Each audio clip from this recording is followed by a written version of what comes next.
Isang magandang buhay at magandang araw sa inyong mga ka-customer. So nandito na naman po tayo sa 48 2nd Avenue, Tibicay, Tanyag, Taguig City. So magre-repair na naman po tayo ng Kundura window inverter po.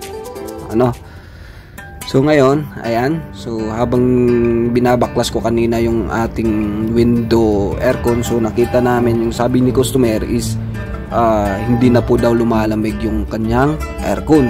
So may nag-check up na po ng mga ilang technician dito. So yung sabi nga nila is kailangan daw palitan ng dalawang kapasitor.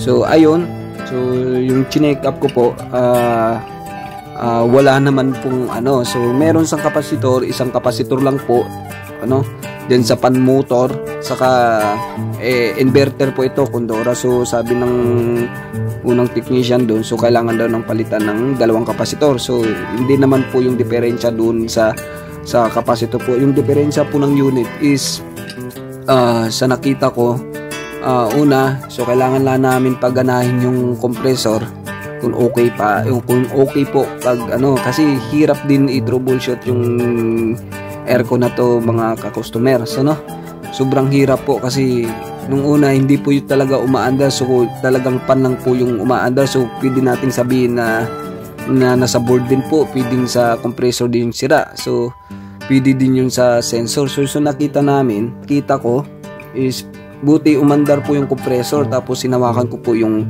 kanyang condenser, so mainit, saka bumubuga din po ng malamig doon sa evaporator. So sa nakita ko is umandar sa tapos namamatay po kaagad. So dito so chinika po namin yung kanyang discharge sensor, saka cool sensor, saka room temperature. So bumaba na din po yung kanyang resistance po. So yun, naka-order pa ako, binilan ko po, ayan, okay. So okay na po yung ni customer. So sobrang happy na po si customer kasi ilang araw na din po silang hindi nagkaka-aircon kasi ayun nga, so hindi po lumalamig yung kanilang aircon. So ayun.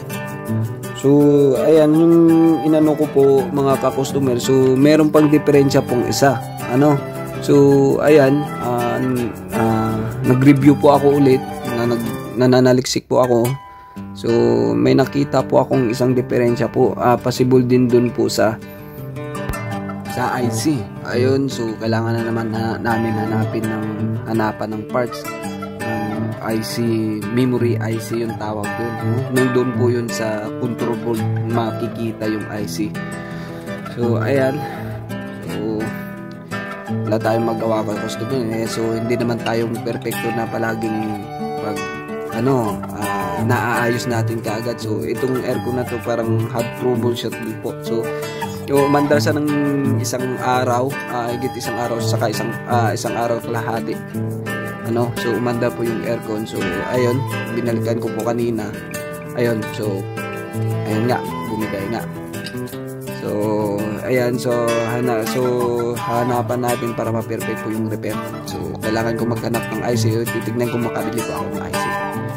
Ayan, pagkatapos namin so nilinisan na lang po namin, mga ka-customer. Ayan, so high quality yung linis. So talagang talagang quality po. Shout out, ayan, si partner. Shout out pala sa mga ka-customer ko din sa gusto magpa-repair ng kanilang mga aircon. So contact na po kayo, tumawag na po kayo dito sa akin para ma-schedule natin yung paglilinis, pagre-repair, if ever na may gusto kayong ipa-repair. So ayan, huwag kayong mag-iya na tumawag saka kumontak sa akin. So ayun, nagbibigay po ako ng 60 days warranty for repair po. Ayan, so ito lang masasabi ko sa inyo, mga ka-customer, hindi kayo maghihinayang na kami yung pinili nyo para